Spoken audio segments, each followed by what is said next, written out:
मैं कह रहा हूं कि वीवीआईपी पास सब रद्द कर दिए गए थे और ठीक एक दिन पहले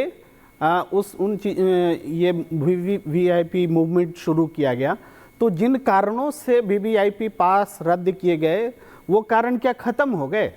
एक बड़ा सवाल उठता है, भाई लाशें छिपाई गई, संख्या नहीं बताई गई, सारी चीजें संवेदना प्रकट गई, दुख प्रकट किया गया, मुआवजा नहीं दिया गया। खुद भी बताया। मैं चाहूंगी दुष्यंत नागर जी, मुझे लगता है कि आज के दिन इस बात पे पॉलिटिक्स नहीं होनी चाहिए, जबकि वो सारे के सारे आंकड़े सामने आ चुके हैं। सिर्फ पॉलिटिक्स करने के लिए बातें रखी जा रही है तो फिर इसके मायने बदल जाते हैं। मैं चाहूंगी दुष्यंत नागर जी, आप नहीं श्वेता जी, एक बात और है इसमें, क्योंकि प्रेम कुमार जी जिस बात का जिक्र कर रहे हैं दुष्यंत जी, कि वहां पर वीवीआईपी पास रद्द किए गए, लेकिन वो पास जो रद्द किए गए थे वो 3 और 4 तारीख तक के लिए थे। आज 5 तारीख और आप खुद मान रहे हैं कि ये दौरा पहले से निर्धारित था, अचानक से कुछ नहीं हुआ वहां पे।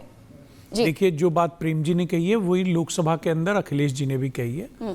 तो लेकिन खैर चलिए, हम स्वागत करते हैं प्रधानमंत्री जी के कुंभ में जाने के। वो गए वहाँ पे और देश के करोड़ों 100 करोड़ से ज़्यादा लोग जो आस्थावान हिंदू है उनकी भावनाओं का उन्होंने सम्मान किया।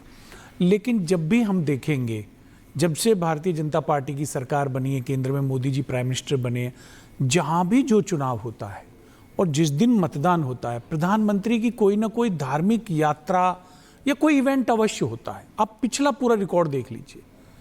क्या उधर तो मतदाता है, मतदान अपने पीक पे है, उधर पूरा मीडिया प्राइम मिनिस्टर साहब को दिखाता है। तो एक लगता है कहीं विपक्ष के लोगों को, और बहुत सारे लोगों ने पोस्ट किए हैं इसके। तो आप ये कह रहे हैं कि महाकुंभ में प्रधानमंत्री को 5 तारीख को नहीं जाना चाहिए था? आप ये कह रहे हैं चंद्र प्रकाश जी, भाई विपक्ष से पूछ के प्रधानमंत्री को जाना चाहिए। जाते तो अच्छा रहता, या 2 दिन पहले 3 को चले जाते तो अच्छा रहता। फिर 3 तारीख को ये बात नहीं हो जाती कि आज देखिए बसंत पंचमी को लेकर लोग स्नान करने के लिए भारी संख्या में पहुंच रहे हैं, और आज आप तो हर तारीख पे कह रहे हैं कि अब चले जाते, तब चले जाते। 5 तारीख के लिए भी आप कह रहे हैं कि आज की तारीख क्यों करने के लिए ये जो है पूर्व नियोजित कार्यक्रम है। टीम को पहले पूछ लेना चाहिए, पीएम की टीम को पहले पूछ लेना चाहिए विपक्ष से कि आप बता दीजिए प्रधानमंत्री किस तारीख पर स्नान करना चाहे। 140 करोड़ लोगों का है और भारत का संविधान कहता है हम भारत के लोग। चंद्र प्रकाश जी, मैं आपसे चाहूंगी, विपक्ष ये भी कह रहा है कि हमसे पूछ के शेड्यूल बनाया। कितना अच्छा होता कि आज ही राहुल गांधी भी पहुंच जाते, स्नान करते हैं, लेके जाते ना। प्रधानमंत्री का इतना बड़ा दिल होता तो वो आमंत्रित करते। अरे लेके गए कांग्रेस पार्टी के कई ऐसे इवेंट मैं आपको बता दूंगा। आप आडवाणी जी को लेके गए, आमंत्रित। मैं आपको बताना चाहता हूँ, आमंत्रित। अरे मैं बताना चाहता हूँ आपको, मुंबई पे आतंकियों ने हमला किया, 1 घंटे तक विमान खड़ा रहा। शिवराज पाटिल जी ने कहा आडवाणी जी आइए साथ चलेंगे। आप कहां की बात आप डिसाइड कर लीजिए निमंत्रण चाहिए या नहीं चाहिए। प्रधानमंत्री कहते राहुल जी को, दुष्यंत जी जरा तस्वीर, दुष्यंत जी जरा तस्वीर, तब हृदय में किसी स्थान ही नहीं है। अच्छा, मतलब लोकतंत्र के लिए तो स्थान नहीं है, उनका भी कुंभ है। संविधान के लिए वो जनेऊधारी बताते हैं अपने आप को, जनेऊधारी है, वो क्यों नहीं जाते? नहीं आप लेके क्या गोदी में लेके जाएंगे? चंद्र प्रकाश जी आ रहे हैं, दुष्यंत जी आ रहे हैं, जरा दर्शकों को तस्वीरें हम दिखा रहे हैं। ये महाकुंभ की तस्वीरें आप देख रहे हैं। दुष्यंत जी, ये डिबेट शो नहीं है। दुष्यंत जी, ये डिबेट शो नहीं है, और ये तस्वीरें हैं, इन तस्वीरों पे हम बात कर रहे हैं, इन तस्वीरों के एनालिसिस नहीं कर रहे हैं। ये महाकुंभ में से तस्वीरें इस वक्त हम दिखा रहे हैं लगातार। महाकुंभ जहां प्रधानमंत्री नरेंद्र मोदी पहुंचे हुए हैं, हाथ हिला करके उन्होंने अभिवादन किया है लोगों का जो वहां पर श्रद्धालु हैं, जो स्नान कर रहे हैं, और एक बड़ा मैसेज देने की कोशिश है कि उनके आगमन पर भी जो स्नान है वो सुचारू रूप से चलता रहे।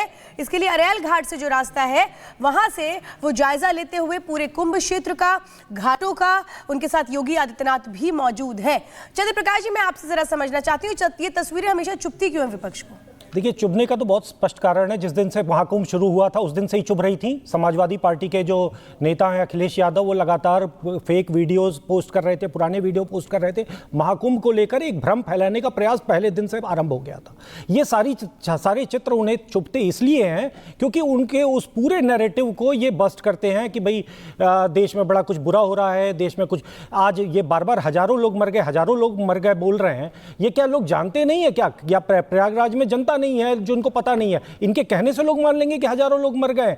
जो जया बच्चन ने जो स्टेटमेंट दिया वही स्टेटमेंट अखिलेश यादव ने दिया कि जी वहां पे लोगों की लाशें गंगा में फेंक दी गई। ये कितना गैर जिम्मेदार बयान है। अगर आपने देखा है, अगर आपने कहा है तो आप निश्चित बोलिए, आप विपक्ष है, आपका काम है सरकार की गलतियों को एक्सपोज करना। लेकिन अगर ऐसा कुछ स्थिति नहीं है, अगर ऐसा कुछ नहीं है, तो आप अनावश्यक इस समय, जिस समय कुंभ चल रहा है, आप एक पैनिक फैलाना चाह रहे हैं। आज प्रधानमंत्री का वहां जाना एक बहुत सकारात्मक संदेश है कि ठीक है, एक दुर्घटना हुई है। शिव नागर जी भी उनको अपनी बात रखने दीजिए जी। जो भी अखिलेश जी ने कहा है, चाहे वो पार्लियामेंट में कहा या बाहर कहा है, उसके लिए उन्होंने वीडियो पोस्ट करें बाकायदा, अरे उनके ट्विटर पे।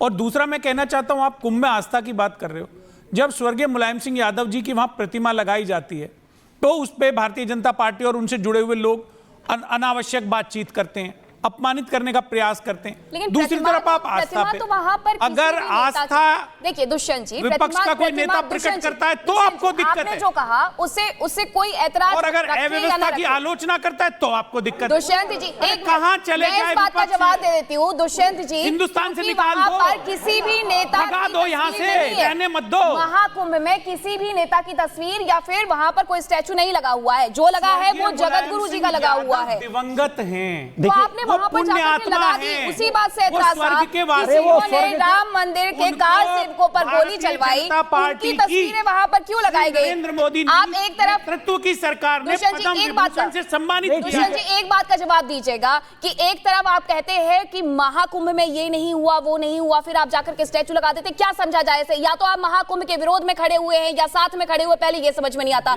दूसरी बात, आपने जो ये कहा, आपने जो एक आगे प्रधानमंत्री कल चले जाते 6 तारीख को, तो ये चीजें तो पहले से थी, जनता के ये हित चीजें के पहले से विषयों थी। को 6 लेके तारीख को आना। गुरुवार को प्रधानमंत्री नरेंद्र मोदी राज्यसभा में रहने वाले हैं, संबोधित करने वाले, तो ये तो एक पूरा खाका तैयार था। अब आज आपको भी पता है कि आज लोकसभा हो या राज्यसभा हो, कहीं कोई काम नहीं हो रहा है, तो आज की तारीख थी, पहले से तय थी। अब अगर हमें सवाल उठाने तो हम कुछ भी बोल सकते हैं। आज की नहीं कर रहा जी, हाँ। मैं पीछे की भी कर रहा हूं।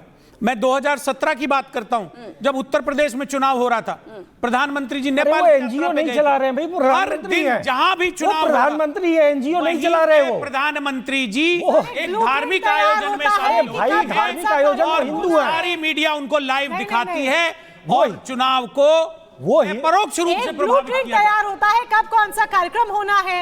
आप कभी आमंत्रण पर आ जाते हैं कि राहुल गांधी को आमंत्रण आज दे देते, फिर कभी आप कहते हैं कि धार्मिक आयोजन है, उसके लिए नहीं रहा ना, मैं आमंत्रण मांग रहा, मैंने इनके प्रश्न के उत्तर में कहा, एक चीज जैसे चंद्र प्रकाश जी ने उठाया कि राहुल जी क्यों नहीं गए।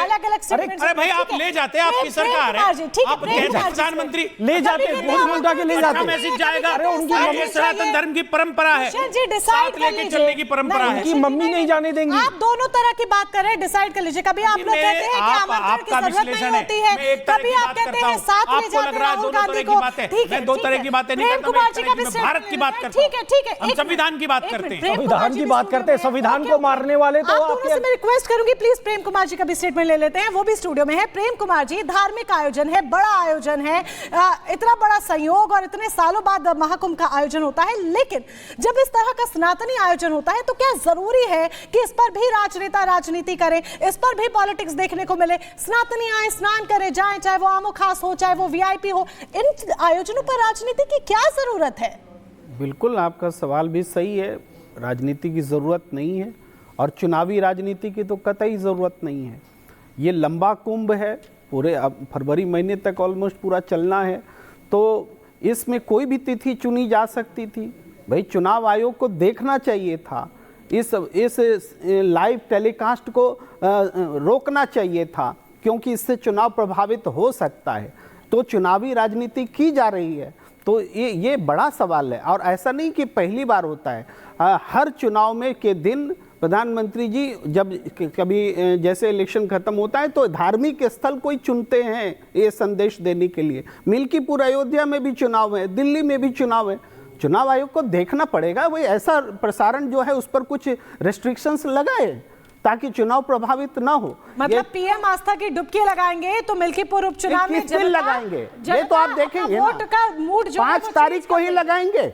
अच्छा, जनता मूड चेंज कर लेगी, वो मुद्दे नहीं देखेगी, वो ये देखेगी भाई आज तो पीएम वोट वो डुबकी लगाने के लिए जा रहे हैं, तो हम अपना आपको लगता है कि इसका कोई प्रभाव नहीं पड़ेगा? नहीं देंगे। क्यों चुना जाता है यही तारीख, क्यों चुनी जाती है? जिस दिन वोटिंग पड़े उसी दिन ऐसी तारीख क्यों चुनी जाती है महाकुंभ का इस तरह से दुरुपयोग हो? प्रधानमंत्री को आज अपने घर में बंद हो जाना चाहिए था आपके कहने के प्रेम अनुसार। कुमार जी, अगर आप मुझे इजाजत दे दे तो मैं एक सवाल करूं। बिल्कुल बिल्कुल। अगर आप लोग की तैयारियां, आपके वादे और आपकी बातों में इतना दम है कि जनता उसके साथ जाए, तो इन तस्वीरों से क्या फर्क पड़ता है? मैं इन्हीं प्रधानमंत्री कहीं भी जाए, कोई नेता कहीं पे भी जाए, क्या फर्क पड़ता है? अगर आप कॉन्फिडेंट है कि भाई आप लोगों ने उस तरह से प्रचार किया है और अपने आप को पोर्ट्रे कर लिया, तो फिर क्या ही की चिंता है? मैं आपके ही प्रश्न को उलट करके बोलता हूं, अगर मेरा जवाब दीजिए, उलट करके